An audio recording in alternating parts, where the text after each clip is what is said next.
할렐루야. 하나님께서 오늘도 새벽에 예비하신 은혜를 우리 모두에게 주시리라 믿습니다. 요즘 전국적으로 코로나19 바이러스 확진자들이 증가를 해서 며칠 전부터 하루 신규 확진자 수가 2만 명을 넘었고 3월 초에는 10만 명대로 될 것으로 뉴스에서 종종 보도를 하고 있습니다. 제 주변의 먼 친척이나 가까운 지인들로부터 확진이 되었다라는 소식을 듣기도 하면서 요즘은 저도 언젠가는 걸릴 수 있다라고 생각을 하고 마음을 내려놓고 있습니다. 코로나19에 확진이 되면 두 가지가 참 불편할 것 같습니다. 첫째는 주변 사람들을 향한 미안한 마음입니다.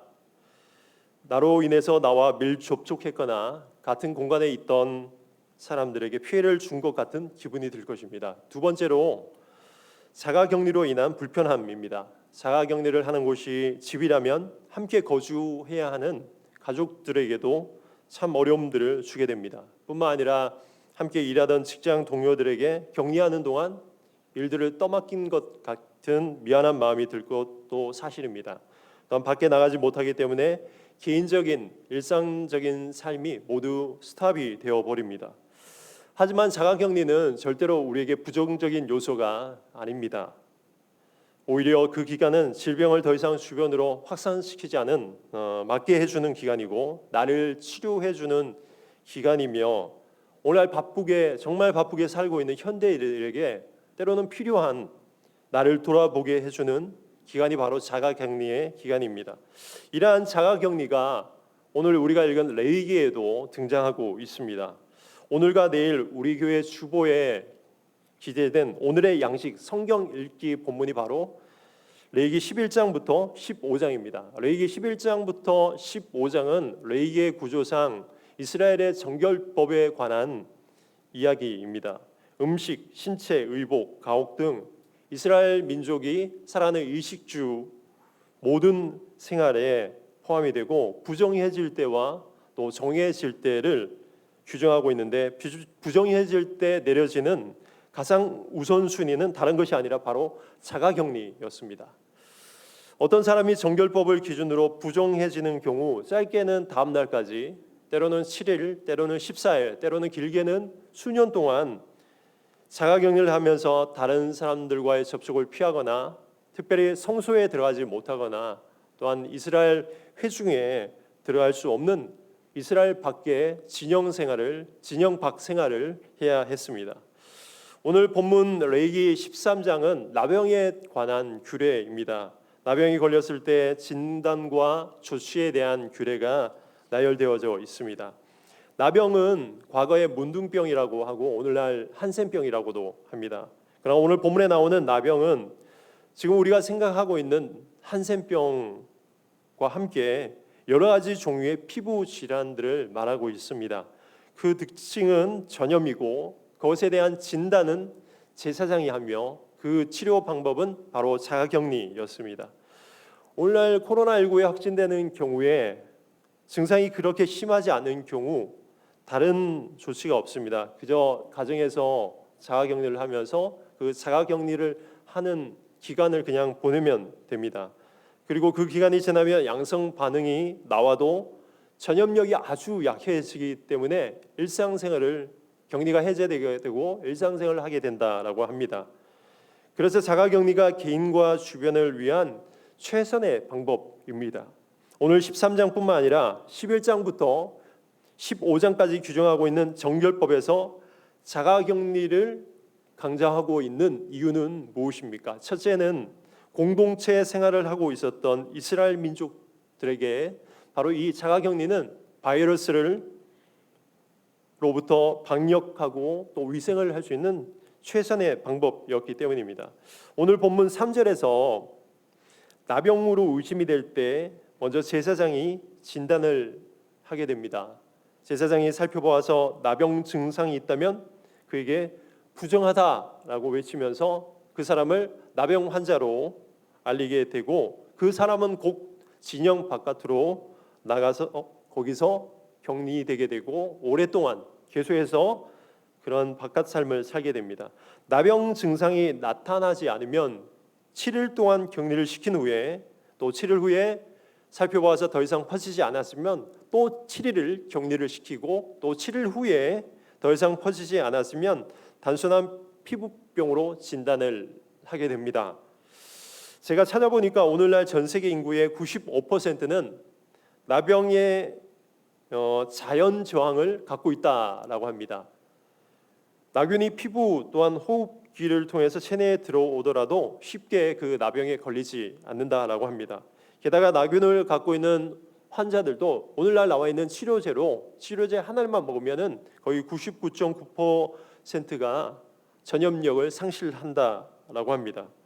그러나 성경 시대 당시에는 오늘날 같이 마땅한 치료제가 없었을 뿐만 아니라 그들은 더욱더 공동체 생활을 하고 있었기 때문에 오랫동안 나균에 접촉하면 걸릴 수 있는 가능성이 많았으므로 오늘 성경같이 그들에게 격리를 시켰던 것입니다. 두 번째로 자가격리를 했던 이유는 바로 그들의 영적인 회복을 위함이었습니다.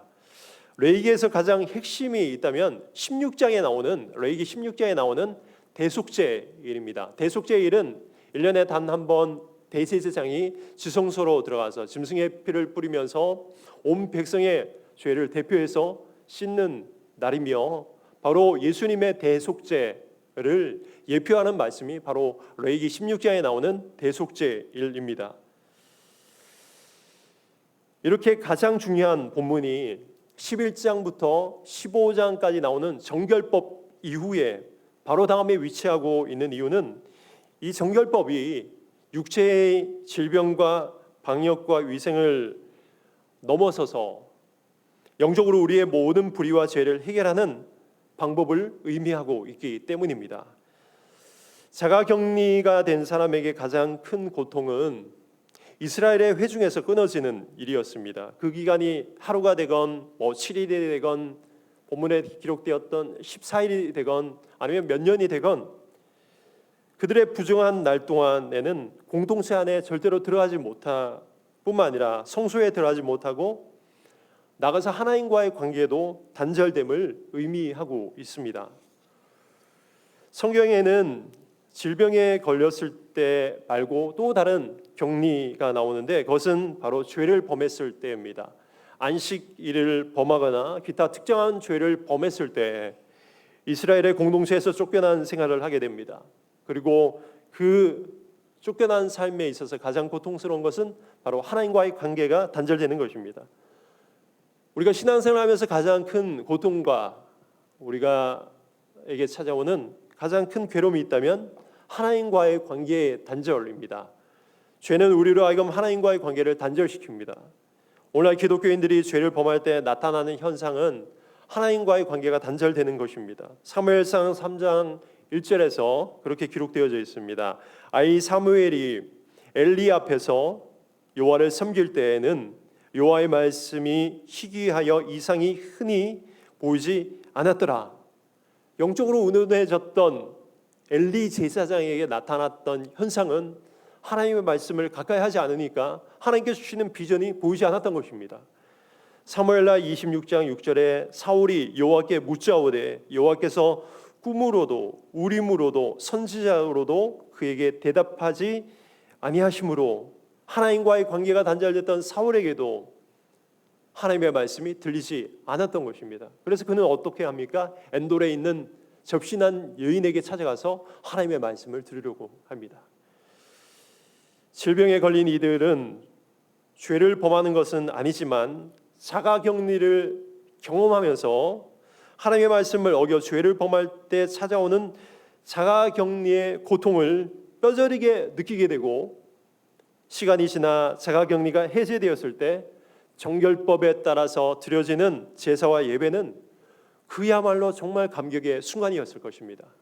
그것이 짧으면 다음 날, 또 길면은 7일, 14일, 그게 짧으면 짧게 느껴졌지만 그것이 그 기간이 수년 동안 내가 나병에 걸렸다가 치유함을 받았을 때 정결법에 따라서 하나님께 제사와 예배를 드렸을 때 얼마나 그것이 큰 감격이 되었겠습니까?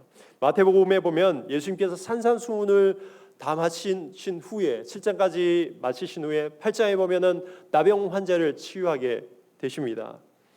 그 나음을 입었던 나병 환자에게 있어서 가장 큰 변화는 바로 예배를 드릴 수 있는 자격을 얻은 것이었습니다. 얼마나 그동안 나병이 있을 동안 그 바깥에서, 그 광야에서 홀로 외로이 지내는 동안 얼마나 많이 기도했겠습니까? 하나님, 저의 나병을 낫게 하신다면, 정말 단 하루만이라도 낫게 하신다면 정말 하나님께 예배 잘 드리겠습니다. 정말 마음을 다해서 제사 드리겠습니다. 이런 기도를 아마 매일매일 하나님께 소원하면서 드렸을 것입니다. 그리고 어느 날 그는 산에서 내려오시는 예수님을 만나서 그를 격리시켰던 나병에서 깨끗함을 입게 되고 레위기 14장의 규례에 따라서 하나님께 예배를 드리고 제물을 드렸을 것입니다. 여러분, 그러므로 일시적인 자가격리는 영적으로 우리에게 시너지 효과를 가져다 줍니다. 특별히 죄로 인한 자가격리가 아니라 질병이나 정결법에 따라서 걸린 부정들에 의한 자가격리는 오히려 이스라엘 민족으로 하여금 예배를 더 사모하게 만들었던 것입니다. 제가 한 이틀 전에 꿈을 꾸었습니다.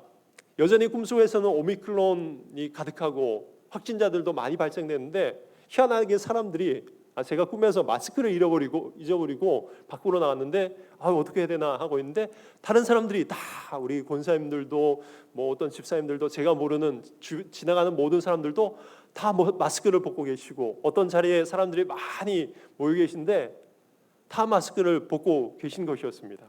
제가 깜짝 놀라서 하여튼 그러고 꿈을 잠에서 깨어났는데 제가 아직도 기억에 생생합니다. 어떤 기사에 보니까, 꿈이 아닙니다. 기사에 보니까 오미크론이 지금은 2만 명대지만 제가 선언에서 말씀드린 것처럼 3월 초에는 10만 명에 이르게 되고 하여튼 좀 지나면은 정말 피크가 되고 근데 6월이나 7월이 되면은 마무리가 될 것으로 예측을 하는 기사였습니다. 그 이유는 전파력은 매우 강하지만 치명률은 아시다시피 훨씬 더 약하고 오미크론의 유행이 지나면 면역을 가진 인구가 그만큼 높아지고 증가하기 때문이라고 했습니다. 그리고 새로운 변이가 만약 나타난다 해도 그것이 유행이 발생한다고 해도 그 유행의 증폭이 훨씬 더 낮아지고 지금보다 더 짧아지며 중환자 발생의 가능성은 더욱더 낮아질 가능성이 크다라는 긍정적인 보도를 한 기사를 제가 보았습니다. 오늘 레위기에 나오는 부정한 이들에게 시간이 지나 낫게 되고 정결하게 되며 언젠가는 회복되는 날이 찾아오듯이 우리 인류에게도 오늘날 코로나19가 이렇게 확산이 되지만 언젠가는 자유롭게 되는 날이 찾아올 것입니다. 그것이 종식될 수도 있습니다. 아니면 독감처럼 그것이 그 질병이 매우 약해지고 또 가끔씩 사람들에게 발생되어서 우리에게 자유롭게 되는 날이 반드시 올 것입니다. 그러나 오늘 본문에서 자가격리를 하고 있던 이들이 성전을 사모하고 하나님을 정말 간절히 사모하듯이 코로나19로 인해서 때로는 교회에 나올 수 없는 상황을 직면하며 다 함께 자리에 모여서 예배하지 못하는 현실을 경험하고 있는 우리가 가져야 하는 영적인 마음과 자세가 있다면 그것은 바로 예배를 사모함입니다. 우리의 기도 제목은 코로나19의 빠른 종식이 아니라 코로나19라는 자가격리를 통해서 하나님께 더 가까이 나갈 수 있도록 저와 여러분이 기도해야 될 줄 믿습니다. 하나님은 성경에 나오는 하나님의 백성들에게 한결같이 훈련의 시간들을 주셨습니다. 욥에게는 고난을 주셨고 야곱과 요셉에게도 어려운 환경들을 반드시 주셨습니다. 모세에게도 다윗에게도 각자마다 각자에 맞는 위기와 어려움들을 통해서 그들을 훈련시키셨고 단련시키셨습니다. 그리고 그들이 하나님의 원하시는 사람들로 성숙되어지고 성장했을 때 하나님은 그들을 통해서 하나님 살아계신 것을 나타내셨습니다. 그런데 분명한 것은 그 훈련과 단련의 시간이 마칠 때 그 모든 고난과 그들을 에워쌌던 주변의 환경들이 모두 다 종식되었다라는 사실입니다. 하나님은 오늘도 온 세상을 다스리시고 보이지 않게 세상을 통치하고 계신 하나님인 줄 믿으시길 바랍니다. 코로나19가 언제까지 더 확산될지는 모르지만 분명한 것은 하나님은 그것을 통해서 하나님의 뜻과 계획을 이루시는 분이시고 그것이 마치는 날 코로나19의 불편함이 우리의 삶에서 분명히 제거될 것입니다. 하지만 코로나19라는 자가격리를 통해서 저와 여러분이 오늘도 힘쓰고 애써야 하는 것은 성전을 더 가까이 하는 것입니다. 여러분 기회가 있을 때 상황이 열 때 교회에 나와서 예배드리시길 바랍니다. 우리가 힘써야 하는 것은 더 나은 예배를 드려야 하는 것인 줄 믿으시길 바랍니다. 지난 주일 목사님께서 세월을 아끼라 때가 악하니라 라고 말씀을 하시면서 때가 악하기 때문에 세월을 아껴야 한다라고 말씀을 하시면서 저에게 큰 인사이트로 다가왔습니다. 뭐냐면 모든 세월이 다 악하구나, 세상이 다 부정하구나, 내가 조금 더 하나님의 뜻대로 살지 않으면 나는 하나님의 뜻대로 살지 않는 죄인일 수밖에 없구나라는 사실을 제가 기억하고 깨달았습니다. 그래서 더 열심히 살아야겠구나, 모든 시간을 하나님의 시간으로 내가 바꾸려면은 내가 가만히 있지 아니하고 열심으로 최선을 다해서 하나님께 나가야겠구나라는 사실을 제가 깨달으면서 기도한 적이 있었습니다. 저와 여러분의 삶도 마찬가지입니다. 코로나19가 계속해서 저의 삶을 에워싸고 있고 우리에게 어려움을 주시지만 우리가 더 열심히 하나님 앞에 나가지 않으면 이런 상황 가운데서 내가 악한 삶을 살 수밖에 없는 것입니다. 오늘도 열심히 세월을 아껴서 저와 여러분의 시간을 하나님의 시간으로 바꾸고 하나님이 원하시는 삶으로 저와 여러분이 성숙되어지고 하나님께로 더 가까이 나가는 우리 모든 삶이 되시길 주님의 이름으로 축원합니다. 기도하겠습니다. 살아계신